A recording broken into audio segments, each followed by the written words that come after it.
At 547 local time, an Israeli F-16 call sign Iron raced through 0 feet over Tehran toward a Revolutionary Guard command center. Over 90 other Israeli F-35 Adirs, F-16 barracks, and F-15 ROMs were descending on the city alongside him, ready to reduce it to something unrecognizable. The pilot's targeting pod painted a clean infrared signature on the building below textbook conditions for what should have been a routine precision strike.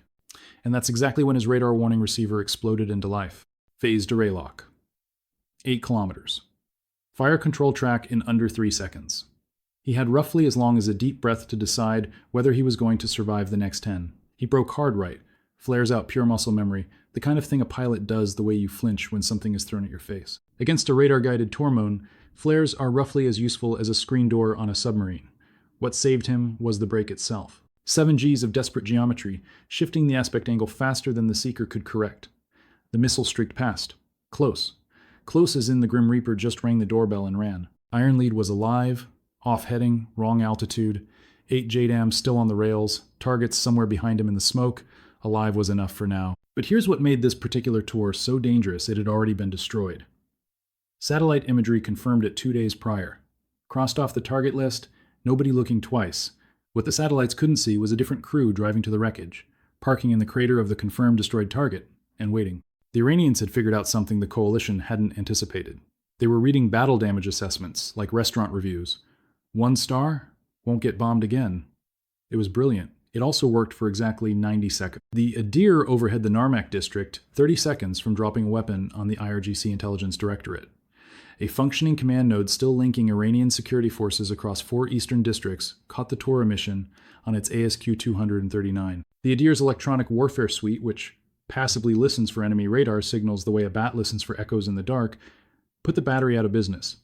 90 seconds from the first pulse to silence, but the Tor crew had used those 90 seconds for something more valuable than shooting. They radioed. Bearing, altitude, heading, the approach vector of the entire Barak Formation broadcast on an IRGC frequency running through the civilian cellular network, and a network the coalition hadn't jammed because destroying the phone system in a country you're trying to liberate is not exactly a winning hearts and minds strategy. The Tormone crew was gone. Their data was already across the city. 12 kilometers west, an Adir over the Sitar Khan district rolled onto the IRGC Cooperative Foundation, the financial headquarters that bankrolls Iran's pet projects across the Middle East. The building sat wedged between 2 others, flanking the aim point like goalposts. 1 approach axis. The pilot threaded it. A Spice precision bomb punched through the 4th floor. The charity that funded rockets was now accepting donations in rubble. East of the city, ROM weapons officers at Parchin timed their bomb releases between inbound Tomahawk impacts, dropping ordnance in the gaps like the world's most dangerous game of Frogger. Southeast of Tehran, a Bavar 373 battery commander had been pulsing his Mirage 4 search radar in 2-second bursts. Just long enough to build a snapshot, never long enough to attract a harm. Now the Tor crew's final transmission gave him a bearing and an altitude. He swung the Mirage 4 to that azimuth and powered up to continuous fire control track. Think of the Bavar 373 as Iran's homemade answer to the Russian S-300. 4 Sayad, 4 missiles, 125-mile engagement range, built domestically under sanctions. Whether that makes it impressive or terrifying depends entirely on your confidence in Iranian quality control. What is not debatable is that every Barak and ROM on that bearing just entered its engagement envelope. The Adirs could survive it, the Bavar's radar couldn't hold a stealth track. But the Barak's hauling dozens of bombs on external pylons, whose radar cross-sections were a barn door versus a marble, those pilots had an entirely different problem. The same Adir pilot who had just neutralized the Tormone caught the Bavar going active on his sensors. Second retask in 2 minutes, he rolled south and put a weapon on it. 20 seconds later, the Mirage 4 went dark for good. 2 SAM engagements in 3 minutes. 0 assigned ground targets hit. The IRGC intelligence directorate in Narmak, the building coordinating Iranian security forces across 4 eastern districts, was still standing, still functioning, still untouched. And the Narmak sector had no Adir overhead for the first time all morning. Granite Flight. The second Barak 4 ship passed through 18, 0 feet, and watched the FLIR image turn to mud. Worse at 15, 0. Half the targets invisible by 12, 0. Spice scene matching works like facial recognition for buildings a preloaded image compared to what the seeker sees, accurate to under 3 meters. Through 4 days of accumulated haze, the seeker saw the inside of a dirty aquarium. Scene match failed. GPS backup, 10-meter circular error probable. But at this altitude, that wasn't good enough. The besieged don't operate from isolated military compounds. Their command centers share walls with apartment buildings, literally share them. Load-bearing concrete. Families on the other side. Submeter puts the bomb through the correct window. 10 meters puts it somewhere in the neighborhood and crosses its fingers. They couldn't do that. The only sensors still able to see the ground were the Hermes 900 reconnaissance drones, orbiting below the smoke layer at 0 feet, feeding real-time infrared to every pilot in the package. Without the Hermes feed, the Baraks were dropping bombs on GPS coordinates they couldn't verify into neighborhoods where a 10-meter miss meant the wrong building. Meanwhile, 22 kilometers west, an Iranian Yak-130, armed with R-73E infrared missiles, was closing on one of those drones with a solid lock, the aerial equivalent of a three-legged horse at the Kentucky Derby. Every other sensor in the package could see through darkness, but not through particulate smoke. Infrared radiation scatters off carbon particles the same way headlights scatter in fog. If the Hermes went down, every pilot under southern Tehran was blind. The Adir transitioning back toward Narmak after the Bavar engagement spotted the Yak-130 on its EOTS camera closing on the Hermes. Seconds from firing, he dove toward the contact, but in the gap he'd left open over Narmak, the Gap 2 SAM engagements had ripped wide open. A garage door was sliding up. What rolled out changed the mission's calculus entirely. The Hermes caught it first. A heavy vehicle in a narrow Narmak street. Missile vertical on the rail. 4 figures at the base connecting fuel umbilicals with the unhurried efficiency of men who have rehearsed this 100 times under fire. Adir 110, Iran's longest-range ballistic missile, with enough reach to strike anywhere in Israel without breaking a sweat. If this crew had been prepping inside the garage and the calm practice movements on the infrared feed suggested exactly that this missile could be airborne in under 30 minutes, aimed at Tel Aviv, Haifa, or Ben Gurion Airport, where the pilots' families were huddled in shelters listening to sirens. None of that was supposed to happen. The CAOC, the Combined Air Operations Center, directing every aircraft in the strike package from a bunker hundreds of miles away, immediately retasked Granite Lead. The besieged command center he was supposed to hit 6 kilometers north would have to wait or belong to someone else. Right now, a ballistic missile pointed at Israel took priority over everything. Single-seat cockpit. No weapons officer to handle targeting while he flew. Right hand on the stick. Left hand punching GPS coordinates into a GBU-31 that 10 minutes ago was programmed for a besieged command center. Reprogramming a JDAM in a cockpit built for one person's attention, while descending through residual smoke, managing the radar warning receiver, and listening to a tactical frequency where 90 jets were all talking at once. Imagine changing your GPS destination while merging onto a highway in a thunderstorm. Except the GPS is a 2 0-pound bomb, and the highway is contested airspace over an entire city that wants your face on a t-shirt. 14 kilometers north, a Barak over the Pasdaran district caught a 3-second gap in the smoke, a gust off the Alborz Mountains shoving the haze just far enough for the spice seeker to match. Ministry of Intelligence, 3rd floor.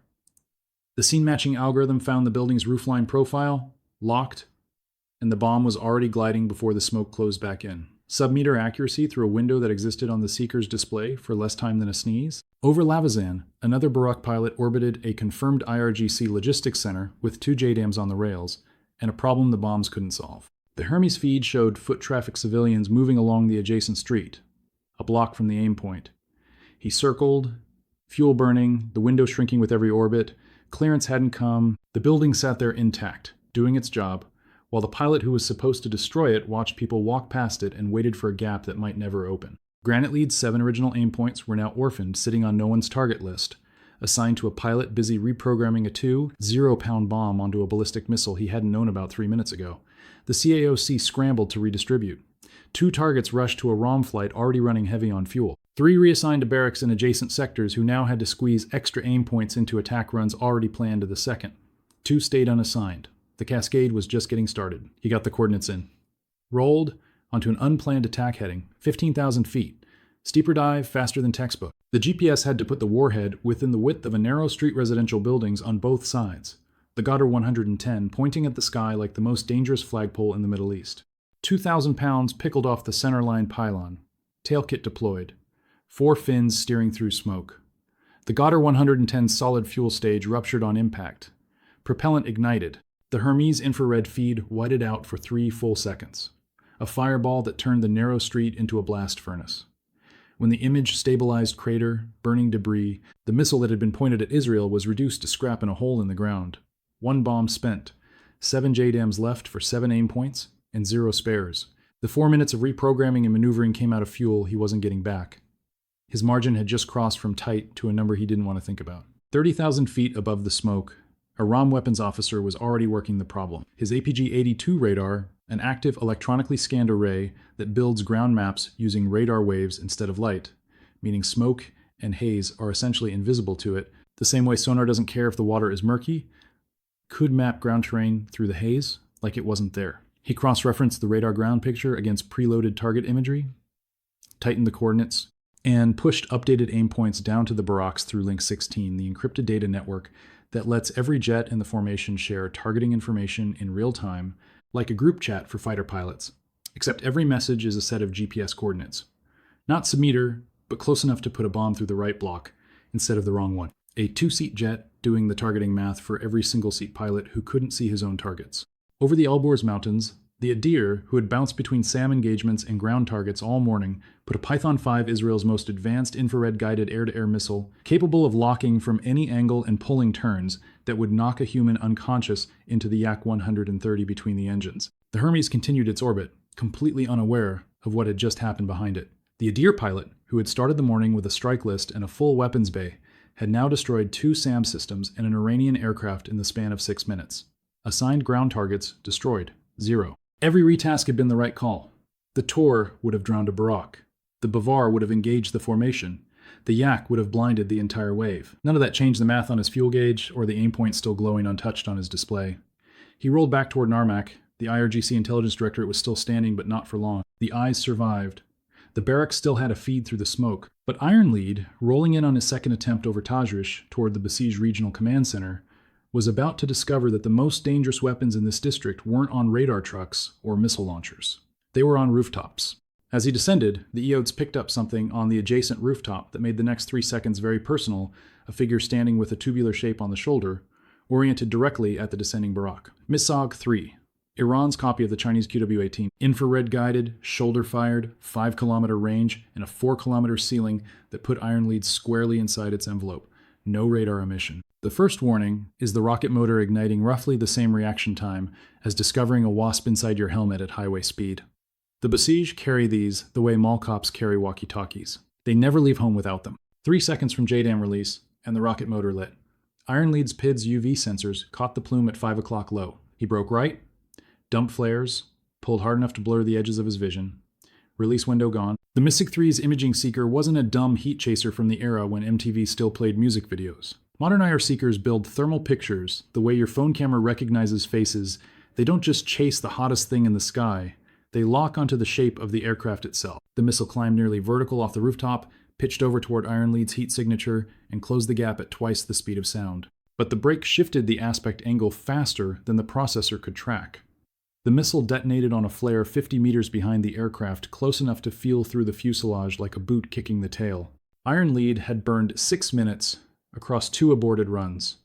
At this fuel state, he had time for exactly 1 more attempt before bingo the fuel level, where the mission ends whether the target is destroyed or not. Third pass. Same rooftop, same city, different geometry. He knew the launch point now. EOTS had tagged it on the previous run, a bright infrared smear on the rooftop, where the Misog 3's motor had ignited. He offset the approach 30 degrees east, putting a 4-story building between his flight path and the marked rooftop. The math said 4 seconds, the minimum exposure time in the Misog 3's engagement envelope, from the moment the rooftop came into the launcher's field of view to the moment the bombs left the rails. 4 seconds for the man with the tube to acquire, track, and fire against a jet descending at that angle through smoke, with a building blocking the initial approach.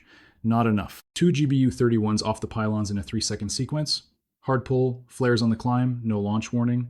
The bombs punched through the roofs. The besieged regional command center folded inward on itself. Next door, the protest suppression, headquarters of the building where the unit that coordinated January's crackdown on Iranian demonstrators had run its operations, blew apart with secondary explosions that sent the walls into the street. Southern Tehran, same time, different nightmare.